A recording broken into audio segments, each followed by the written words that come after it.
What's wrong with you people?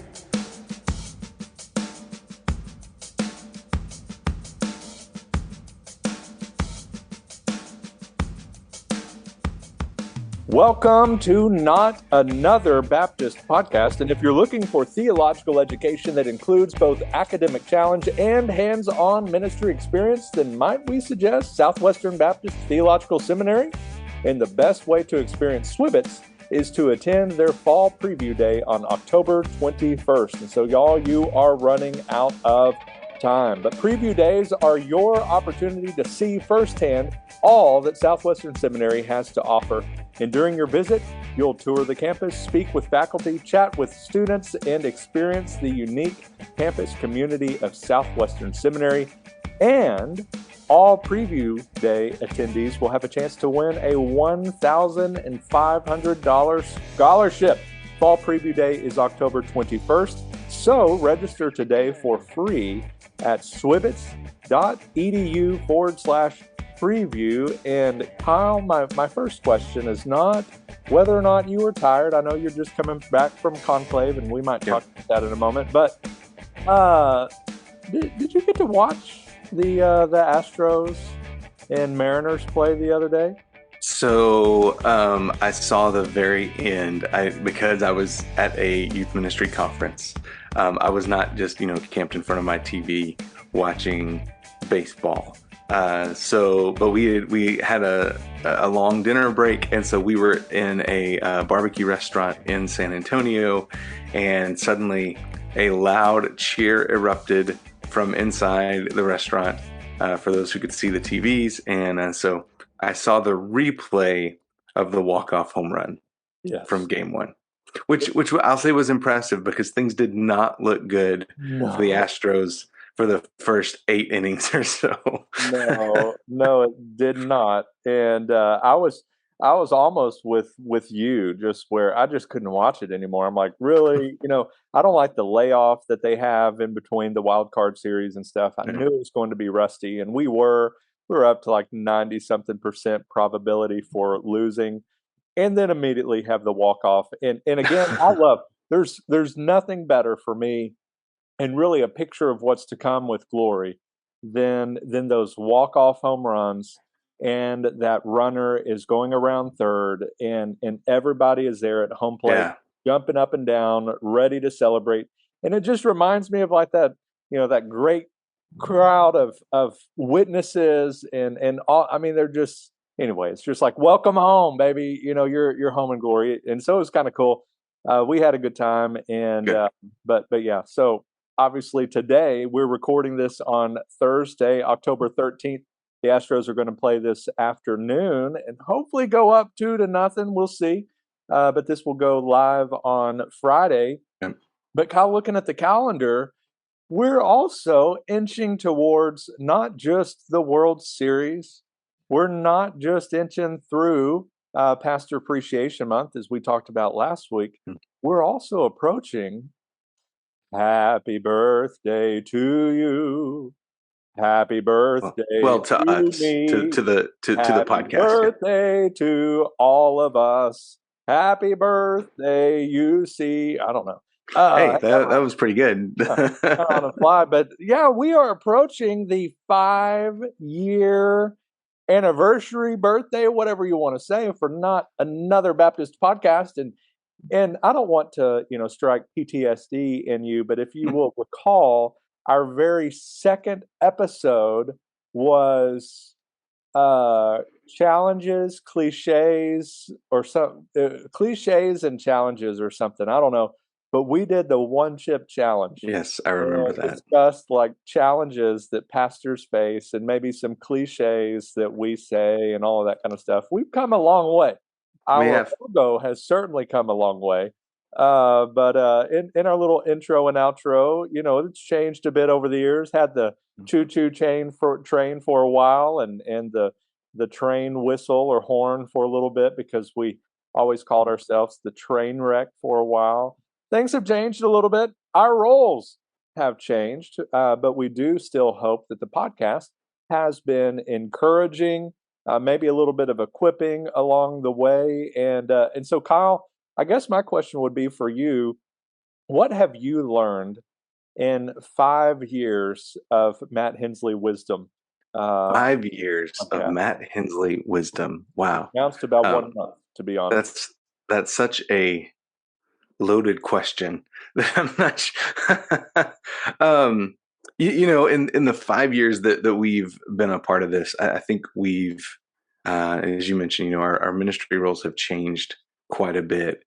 And yet one of the things that I've learned, is the experiences that we had, when we first started this. We've shared this before, but the whole reason we started this, um, was almost as a joke, but we were just going to turn a microphone on and have conversations that we were already having as we were going to association meetings and, getting together and having coffee and just talk about the topics we were already going to talk about anyway. And I think what we've learned, over the last 5 years, is there were a whole lot of pastors and church leaders and church members who were experiencing the same things that we were, and two, just kind of seemingly random churches in southern New Mexico, seeking to make impacts in our, communities and in our churches with the gospel. And I mean, for some odd reason, maybe it's because they tuned in to hear us, suffer through things like the one chip challenge. Yeah. But we tapped into something, and we were able to share our experiences. And I think there were other pastors who said, "Oh, I've had that experience," or "I'm walking through that right now, and I needed to hear how you've handled it, good or bad." And there's been a mix of both. there's Yeah. there's been a whole lot of, hey, this is a good thing to do, and then there's been some, absolutely do not do this thing that we did. And so, just being able to share those experiences and find out that they're relevant to folks really all over the country has been a great encouragement and a whole lot of fun over the last 5 years. Yeah. Well, I don't know that I'd say fun, but but yeah, one of the things as you were talking about, some of the lessons we've learned along the ways, or maybe some things we have shared along the way, is, you know, maybe most are going to agree that your like patriotic holiday Sundays may be a little kind of off kilter. Like it's a little Mhm. much. It's a little, as the kids would say, extra, and you realize that maybe we need to rein this back a little bit. That's where you learn from your friend Matt Hensley here. Where don't do that in like your first month on the job and like completely cut it out Yeah. totally. Like, the tactical patience that we were teaching along the way. The other thing that I really have appreciated is when we've brought on the different SBC leaders, Yeah. from Dr. Ezel at the time, Dr. Moore, who was at the ERLC, Moeller, Litton, all of the different guys that we kind of rightly think a lot of. Yeah. They're great leaders. They've accomplished great things, but they all have embarrassing stories. Like I remember, I think it was Dr. Allen, Jason Allen, I believe it was, that was sharing his first sermon story where he had his notes that he thought was going to be about 20 minutes long, and he realized he finished it in about 5 minutes, and so he just like repeated it again and just Yep. preached the same sermon twice to try and get a little more time under his belt. And so stuff like that along the way has encouraged me. The other one that you touched on is a lot of the shared experiences. We all lived through COVID-19, and I appreciated the opportunity to kind of adapt and improvise and Yeah. overcome along the way. Where like I still remember the week of like all the COVID hubbub, especially in New Mexico, where we had recorded one and then everything changed. Like I think even before I left your office, and so we Yeah. actually deleted it and recorded another one, and Yeah. and even that was out of date by the time it went live on Friday Yeah. because everything was changing back then. And so, Things change so oh fast. man, Golly. and how Uh, many times we would be able to say pivot or Yeah. unprecedented. Well, and I think we've talked about this, but I remember like meeting with some of our leaders one night and trying to map out like some plans. Okay, based on the guidance that we received that afternoon, that just kind of blew everything up. And so we met and we planned out this. I mean, we had it down. We had our plan. It was all ready to go. And the very next day, like the guidance changed again. And I'm going, this 2 hour meeting that we had last night is now completely moot. Like there's absolutely nothing that we can do that we settled on. And I was like crafting the email to the church of like, and really proud of myself, man, we figured this out. It's all going to be good. And then, well, that goes out the door too. Yeah, that was a fun week when we went from, I think she was allowing, and when I said she, the governor of New Governor of New Mexico. Yeah. Lujan Grisham or whatever it is. Anyway, she was allowing, I think, no more than 100 for a mass gathering or whatever. Yep. So we had this whole plan crafted out for 2 services. Then she dropped it within this week. This is all within 1 week. Yeah. Dropped it to 50. And so we tweaked our plans. I think we were going to do like maybe a Saturday and 2 on Sunday and then Sunday night. So we're going to have 4 services. Like we had that kind of schemed out. And then she dropped it to 25. And I'm like, bro, I can't be doing like 8 services this weekend. And then she dropped it to 10. And I was like, yeah, we're doing drive-in. And so like and when the dust settled, it was 5. Then it remained 5 for like months. Yeah. And or for mass gatherings, churches were changed a few weeks in and allowed to meet. But yeah, it and I remember we tried to do we had a great idea, and it was I think we could meet at like 40% capacity in our sanctuary by Christmas. And I had this great idea because I said, if we have our normal like Christmas Eve thing, we're going to exceed that. So let's go to the park. And I was like, it'll be great. We'll set up a sound system. We'll meet outside, and we'll just tell folks, look, bundle up. We know it might be a little chilly, but it's fine. And so we called the city and we said, hey, we would really like to have the park, and they said you can have 5 people. Huh. And we went, wait, but it's outside. Yeah, it's a mass gathering. You can have 5 people. Yeah. Well, never mind. It was a fantastic guy, and I still stand by. If you have a chance to do a community, like Christmas Eve service or something, you can do it in a public place. Now, do it. Go for it. Yeah. Do it outside. Yeah, I was learning a lot of that stuff on the way. Was a lot of fun.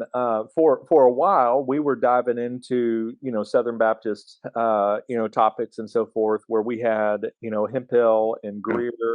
Who were running for president several years back or a few years back. I guess it's not several yet, but a few years back. And we had both of them on. And so we were able to dive into that. Of course, as pastors, that was a little easier. Now we have denominational roles. So we thankfully have the Potluck podcast with us on most Tuesdays. And so they get to dive into the SBC news and so forth. And that's allowed us to kind of focus on the church revitalization. And, what I'm learning is, man, this.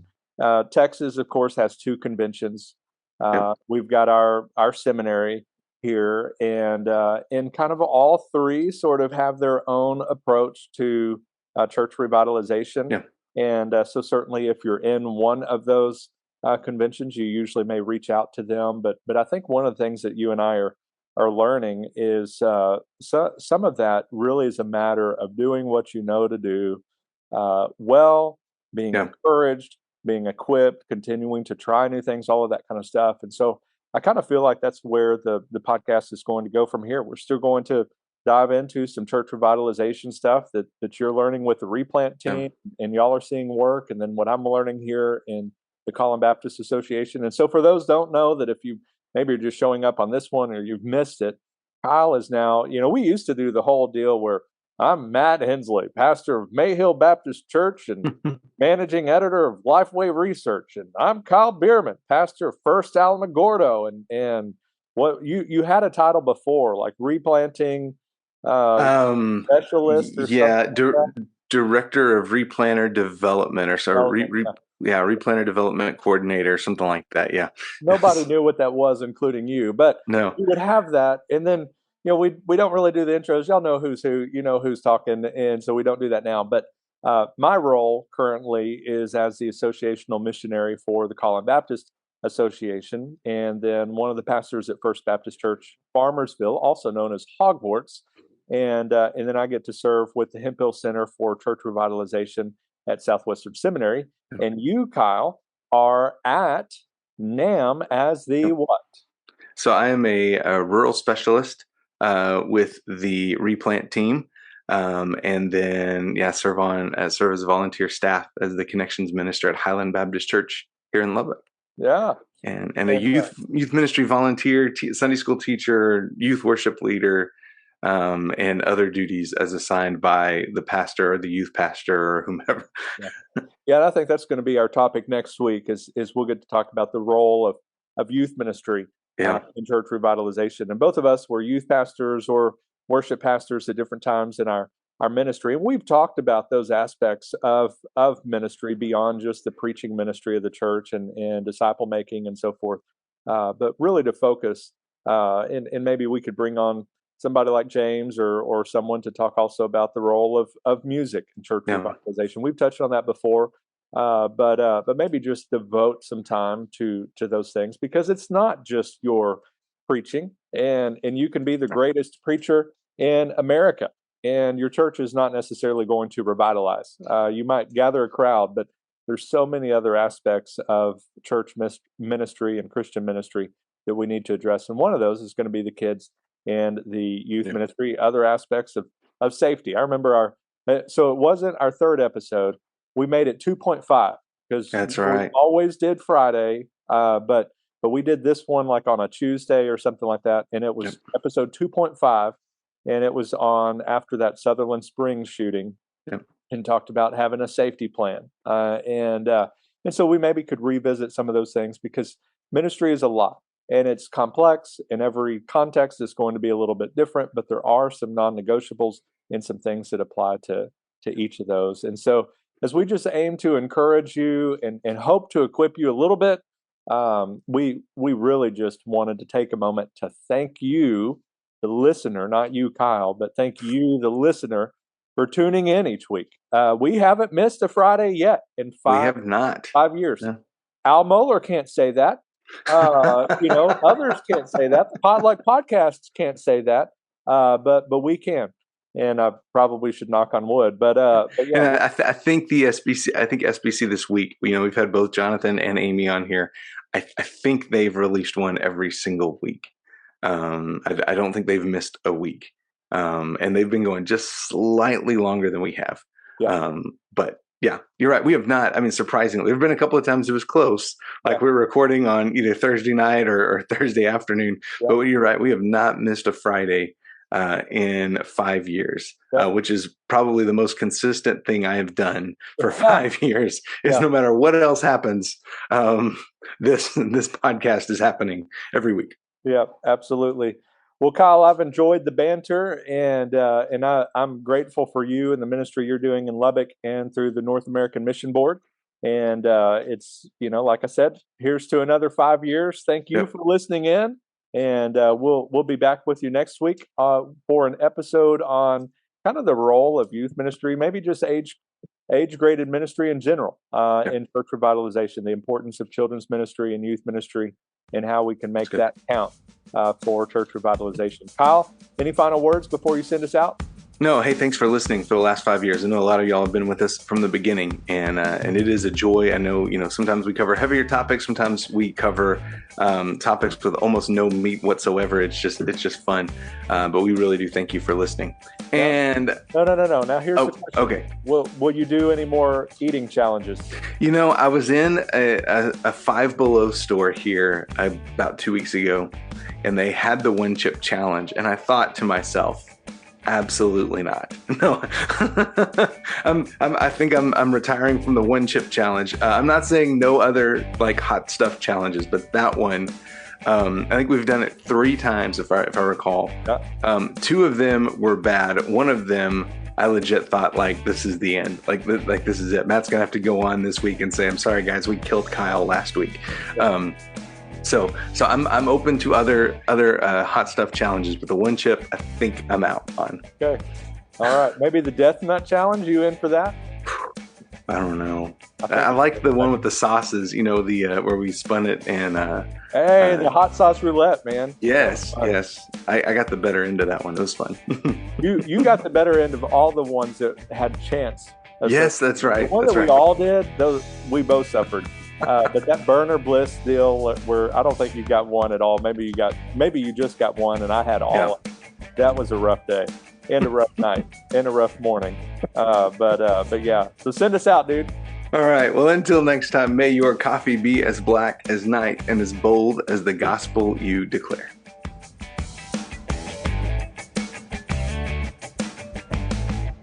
What's wrong with you people?